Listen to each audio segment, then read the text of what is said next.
everyone! Today we are here to talk about Roblox.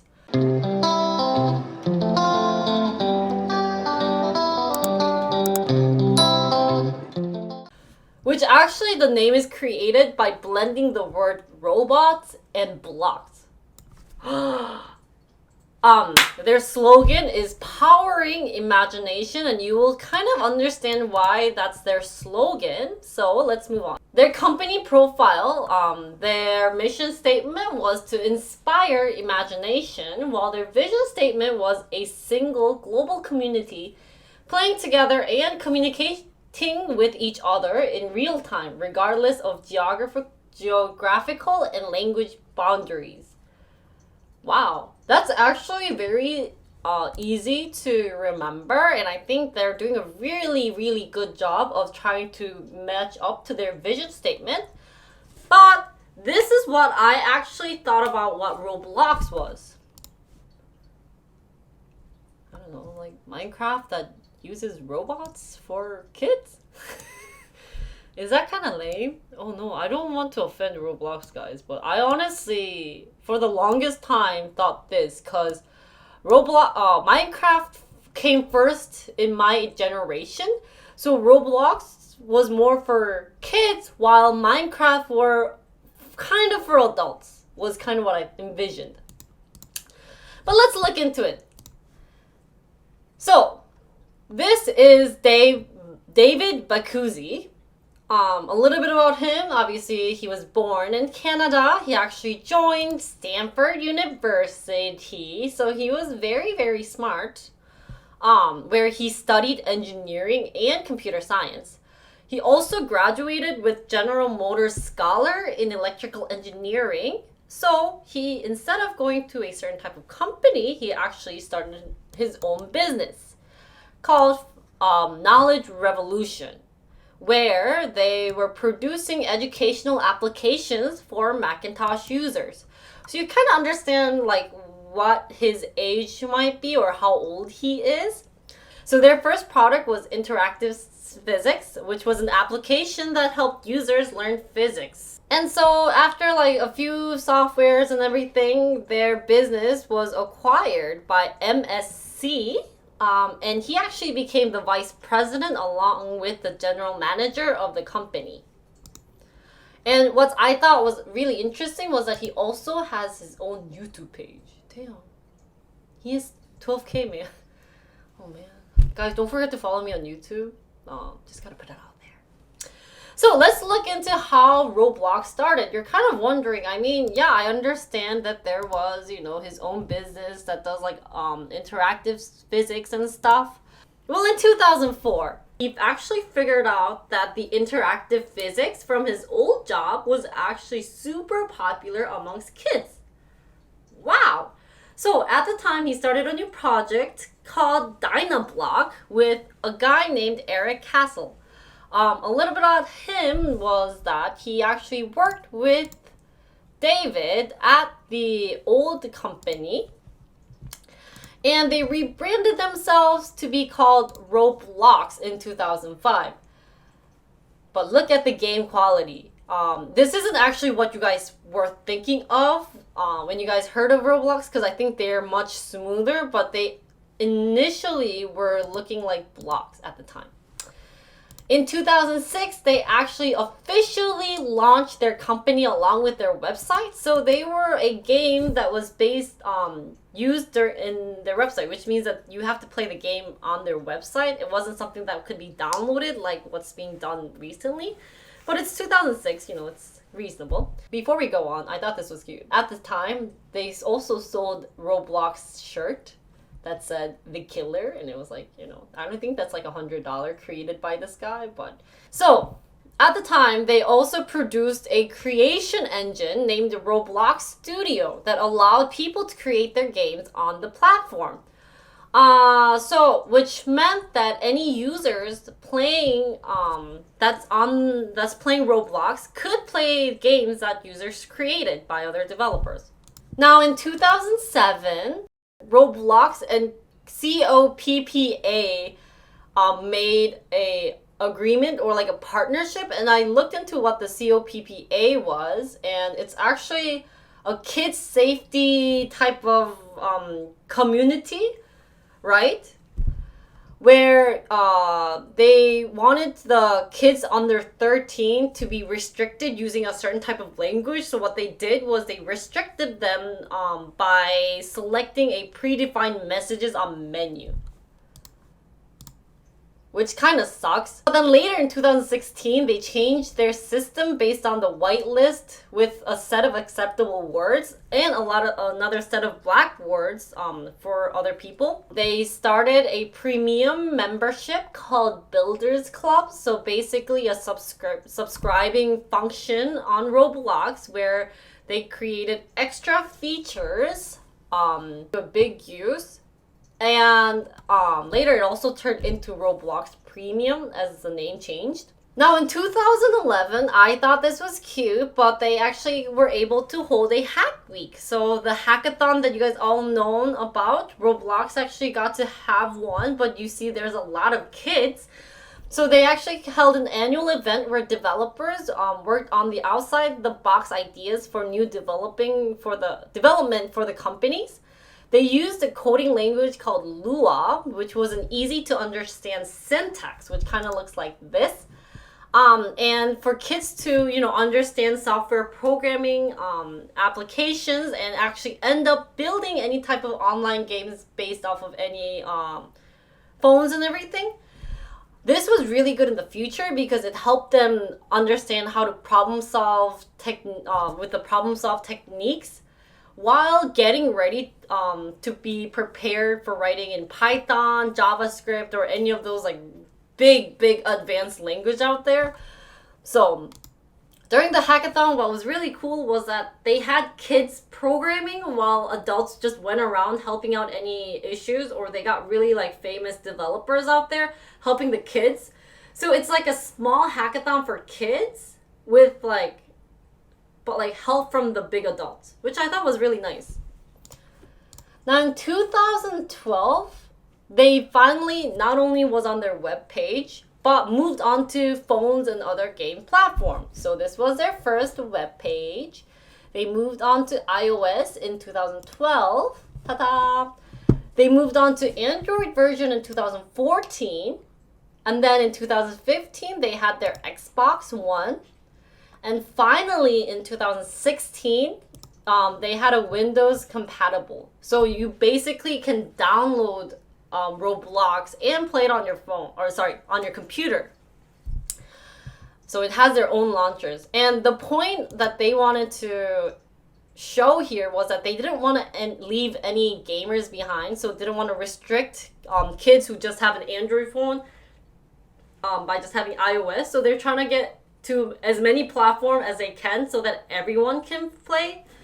And a little sad news here was that Eric was actually battling with a cancer. So unfortunately, the year later in 2013, he passed away.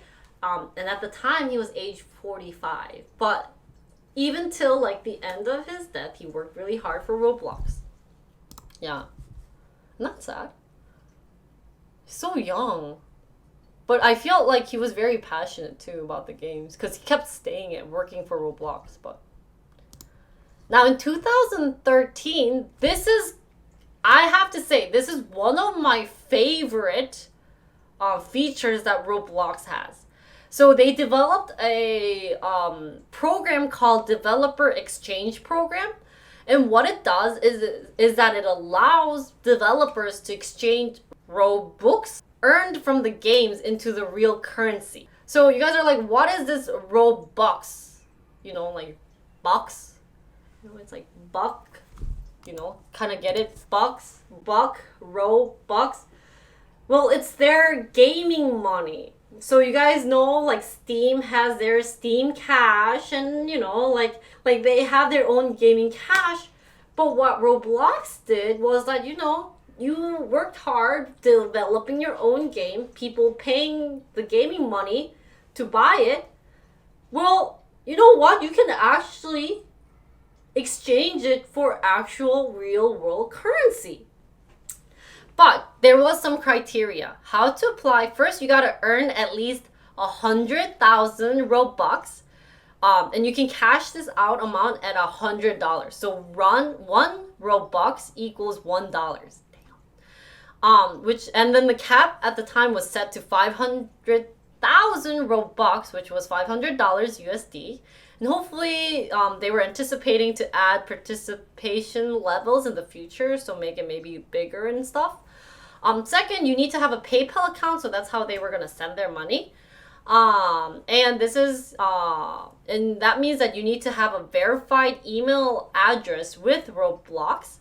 And finally, you needed to be in the Builders Club member. So the subscribing feature that they added earlier, that was mandatory to be in this program.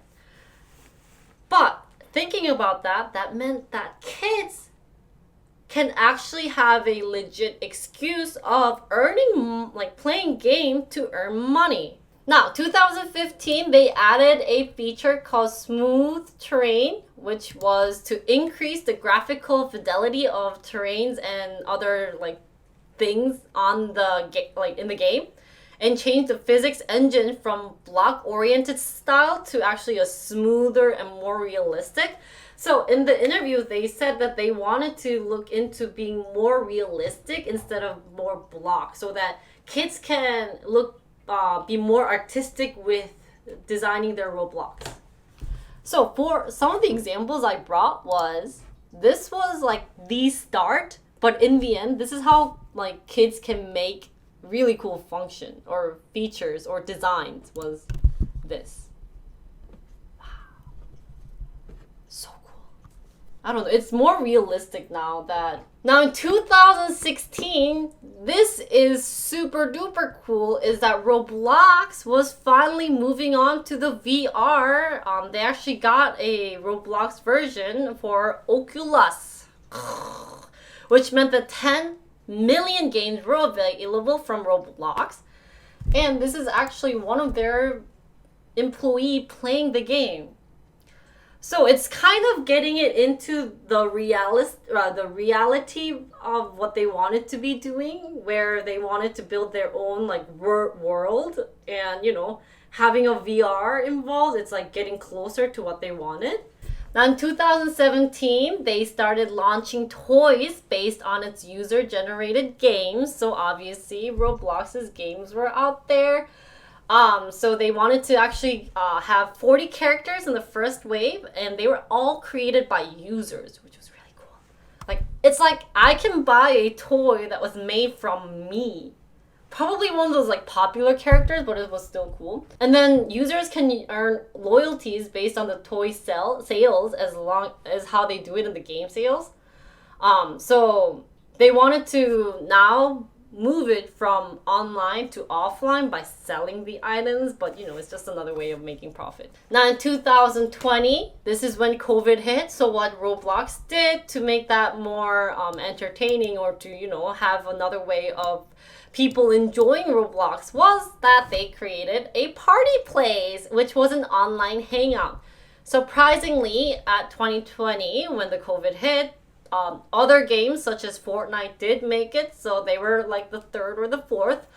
And this is kind of how it looks. So they're celebrating their online birthday party with people. So this is kind of like the ideal, the future, guys, right? Of instead of going to an actual birthday party because of like COVID and maybe people might be lazy, you can come like online, right? So a little fun story is that their venue is based on the technology the game company built to accommodate their virtual events, such as their 7th annual Bloxy Award, along with another home concert, which is hosted in April in collaboration with Lady Gaga, guys. So not only do they offer games or activity, but it was actually like a private place for Roblox users to gather. For example, virtual birthday parties, remote learning activities with classmates, play dates, or anything else. So yeah, in the party place, groups can chat and hang out as they decide which Roblox games they plan to play next. So, kind of getting scary as the technology gets faster. Does that mean we don't need to be in classrooms anymore because they're going to get all these like playrooms? I don't know, but we'll see. Now in 2020, as you guys know, Roblox actually filed for IPO. Something to look into was that I found this interesting in their IPO was that they are earning money, but they've also gave so much money out to the developers, especially because you know how the Robux, you can exchange them for real currency. Over 1,050 people earn $10,000 or more, and nearly 250 earn 100,000 or more from Roblox.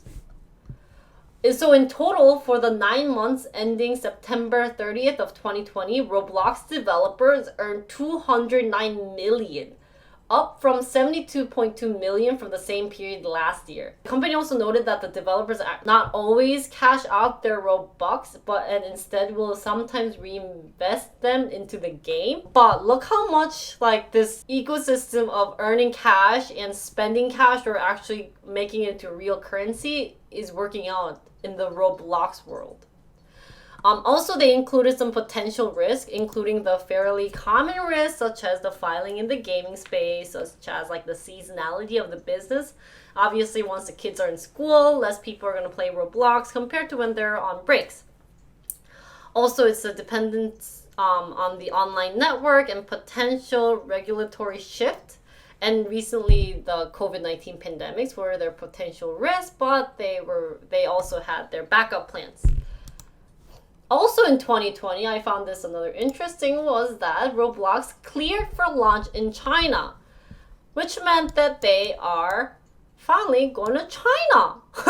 Hello, China. One of the hardest things to launch a US-made, American-made game to China, but how they did it was Tencent. They actually partnered up with Tencent with the education partnership, where Tencent actually helped out Roblox into getting their platform launched in China. A little quote from the senior vice president of Tencent, as he said, "We believe technological advancement will help Chinese students earn by fueling their creativity and imagination. Our partnership with Roblox provides an engaging way to reach children of all age across China to develop skills like coding, design, and entrepreneurship." Some things that I also found interesting about their partnership was that they're actually granting like a scholarship fund that will sponsor 15 young like kids from China to attend Roblox Creator Camp at Stanford University. So it's both like a win-win case where if Roblox gets a lot of people from like China to join their game, that's a lot of, Robux being bought and everything. And for China, it's really a good opportunity to send their kids to Stanford University to get coding lessons. Or like something similar. It's creator camp, but obviously coding's involved. Now, in Roblox in 2021, as you guys know, recently they had their IPO, so they had their direct listing instead of an IPO, but we'll talk about that. So they're looking fairly great. Recently, their stock did increase to 79. They started off around the 70 range, but they're doing a fairly good job. So one of the things that happened in the 2021 era was welcome to the metaverse, the sci-fi dream behind Roblox's 38 billion valuation. Wow. So as you guys know, Roblox actually has been direct listed on NYSE, which was another interesting thing. They were actually the first company to be direct listed in the 2021. So their stock shot up 54.4%, which closed at $69.50. They not only did their direct listing, but at the end of January 21, they were able to raise another round of funding, which allowed their employees and longtime shareholders to actually cash out. That's why companies decided to do a direct listing instead. Because they were actually debating whether to do an IPO versus direct listing. But yeah, and their biggest push of the concept is metaverse, where it's like a virtual world that people get to do everything on. Couple of days ago, literally like 2 days ago, guys, Roblox stock is trading higher on Hasbro partnership. And I was like, what is this company, right? So I looked at their franchise and partnered brands, and they made these. Nerf guns, My Little Pony, Play-Doh, Baby Alive. I've never heard about that one, but Monopoly, Magic the Gathering, Star Wars, Marvel, Disney Princess, Frozen, Overwatch, Troll, Nintendo, Beyblade, Fortnite, Top Wings, Super Monster, Ugly Doll, Sesame Street, Tabo, Jenga, Scribble, Speak Up, Pie Face, and over 70 plus other gaming brands. Whew! Apparently, yeah. So this actually helped increase their stock higher, or yeah, because of the partnership. Because already Hasbro is a very famous company in the kids world. So now, now. That's all for Roblox. But that's not what you guys are interested in, right? You guys are more interested in the potential investment. So, you know, you want to invest in Roblox. It's actually listed, so you guys can buy their shares. But will you? Now, a couple of weeks ago, we went through, our chat and I decided that we're going to ask our questions. The question that I asked was, what do you check when you want to buy a company stock? And I got some of the questions and I made it into a little kind of like a mini helper guide. This does not mean that because I said these, it's a good stock to buy, but it's just all my personal information. So if you want to buy it, it's all on your things. Don't come complaining to me. Just want to say that. But if you do make, 10%. So let's start off with my favorite question. Is the CEO pretty? Yeah, he's like a decent man. And actually, what I really liked about him was, while reading all his work and everything, is his passion to help like this gaming industry, Like him starting off and realizing that kids really like the physics, and he really wanted the kids to learn about coding. So he worked hard. He not only have it just on iOS, but Android, VR, Xbox, and all the favorite platforms that the kids own. And he's also giving reasons why to parents, why kids should be allowed to play Roblox compared to other games. Because first of all, you get to learn coding. And in Korea right now, the most important thing to learn is coding. So if a kid is playing a game, then they can be like, hey, I'm playing Roblox. And the parents actually have to be like, oh, okay, the kid might be coding then. We can't, not everyone is coding when they're playing Roblox, but it's a very good, mindset that he wants, that people can create their own world, have this metaverse where, kids always dream about, like, riding on dragons or having their prince charming, save them and everything. And that can actually happen in this virtual world. And that's what he's creating. So his passion towards his business is so handsome and pretty. So I would have to say, yes, the CEO is very pretty. Now, how they make money, which I also was kind of hesitant on, like, how they make money, because gaming companies, mostly it's about, like, buying cash item inside.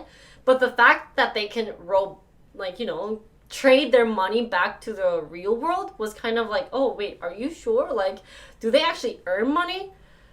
Well, actually, they do earn a lot. And there was other people like me who, I Googled, how does Roblox make money? And it got to, like, this one site. So there must be people like me.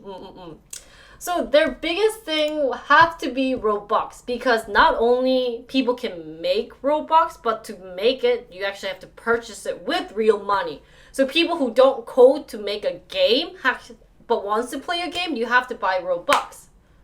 And I don't know, can kind of be expensive for me. Maybe not for other people, but it's like $5 a month. But you want to keep buying more and more, so that kind of goes kind of So yeah, they also have the monthly subscription fee that they got, the Build Bear or the premium feature that they have, so that they can get any store discounts or like increased return when they resell a certain item, or the ability to trade items with others. So yeah, apparently the average lifetime of people doing the monthly subscription is actually 23 months too, or users actually paying using the Robux was 23 months. So imagine some of you guys like paying $20 for 23 months. You can do the math. That's like, that's one person spending like 400 or, I don't know. And also they state the fact that developers definitely can earn money using Robux, but they usually don't spend it. So also what they do is advertising. They actually partnered up with Marvel, which I thought was funny. They also partnered up with Lego. There was like Disney when they, in 2019, they wanted to promote their Star Wars Episode 9, The Rise of Skywalker. So Roblox helped them a little bit with it. And also I found it interesting that they did licensing. So partners like Toys R Us or Walmart actually have to pay licensing fee in exchange to sell Roblox branded items, and also royalty fees. Whenever one partner wants to get access right to the IP of another party, the license fee must be paid. So that's actually how they make money. So kind of sum it all up, they were able to actually surpass 1.5 billion in lifetime player spending. Holy cow. Which meant that in March of last year, the Roblox revenue grew 28% month over month to 69.8 million. And they grew 34 to 93.2 million. And by May, their sales hit close to 103. Enough number, we're just gonna look at a graph, cause you guys like graph. So this is Roblox mobile, just mobile, guys. They do say that does not include revenue from third-party Android stores in China or other regions. But that's every month, that's how much they earned money just by mobile spending. Now talking about partners and competitors, we do have Altos and other like funds from other companies. They also have Walt Disney as a partner to show. And they recently got the Hasbro, the toy making company. So they're doing a lot of good things for kids. But in terms of competitors, I know you guys mentioned big on Minecraft, but they actually did a comparison of Roblox, Flowplay, Epic Games, Unity Technologies, and Mojang, which is basically Minecraft, right? What interests me was that Roblox was technically founded in 2006, while Mojang is 2009. The only public company has to be Roblox. And they're actually considered as a 3D modeling games platform. Also, their employees increased up to 960 people this year compared to the other companies. Although Epic is still up, Epic and the other games are up to like 4,000, and Unity is public, then why they write private? Isn't that crazy? Apparently Unity is public. So what does this all mean? I have no clue. But some people actually, when I read in other places, don't believe that Roblox and Minecraft are the same thing. They do have the same idea of building, but Roblox is more for building games compared to Minecraft. You're technically supposed to be building houses and all those like architecture stuff. So, but people made Minecraft more fancier and like actually can build games using Minecraft features, but they have their similarities, but they also are very different. Now, upon searching for other companies, I found this Reddit post. Could this be Roblox's first legitimate competitor? Because people don't believe that Minecraft is their competitor, right? New game has arrived and it is early alpha, but they already have a game client out. And this guy saw it on YouTube ad. It's called Crave. Apparently this might be a competitor. We never know. Do your own research. I'm not going to research until they pay me. So, for users, what's the biggest thing that Roblox has to worry about for in terms of users?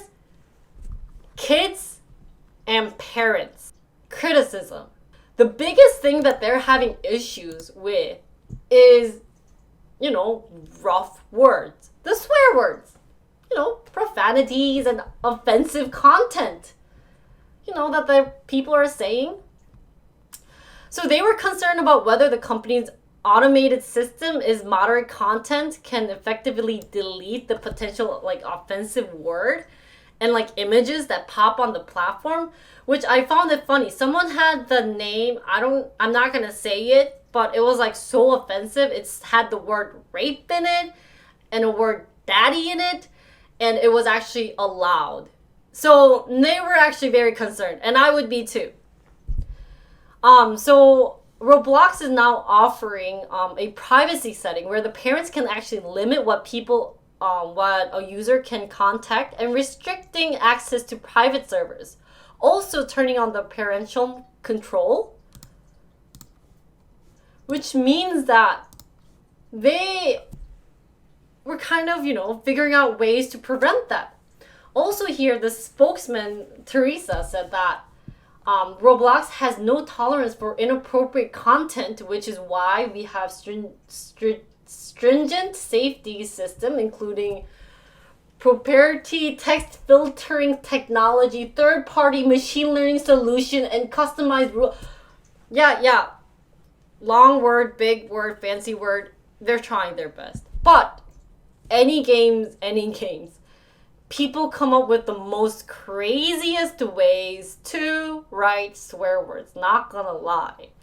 But they are trying their best. Also, to figure out this type of issue, Roblox actually have 1,600 people working full-time just to eliminate inappropriate content on the platform. So now, not only with profanity and rough word, they also have another issue with sexual behaviors. So some teens using the popular online game creation platform Roblox are engaging in sexual and inappropriate behavior. Obviously, right? So what's going on is that they're actually figuring out that people are creating contents that include virtual sex clubs and nightclubs. With creators, communicating in third-party platforms, saying that there's this and that. Roblox moderators can actually delete it. So they're trying to figure out other ways, remove those people and kick them out and everything. But this has been one of the biggest issues that they are having. So profanity and clubs. That's it for Roblox. But to me, I think their mindset is great, and the fact that they want to be in this metaverse, which means the virtual world where they can party, they have their party system going on. Now it's even in VR, so I can even move around, hopefully. We'll see how this goes. I'm not sure. So some of the questions I actually got while studying this was, you're doing great, but I feel like you're just going to be one of those game companies. What do they have to do to make this metaverse real? Do they have to build a way for the kids to be more interactive, actually partner up with schools so that they can teach while being in Roblox? Maybe people who are being homeschooled can be using Roblox to be taught. So they have a lot of ways to expand their business, but they have to figure out what it is that's important for all the stockholders to be more considerate about purchasing the stock. And that's all. That was it, guys. Oh, don't forget to play Roblox. Thank you.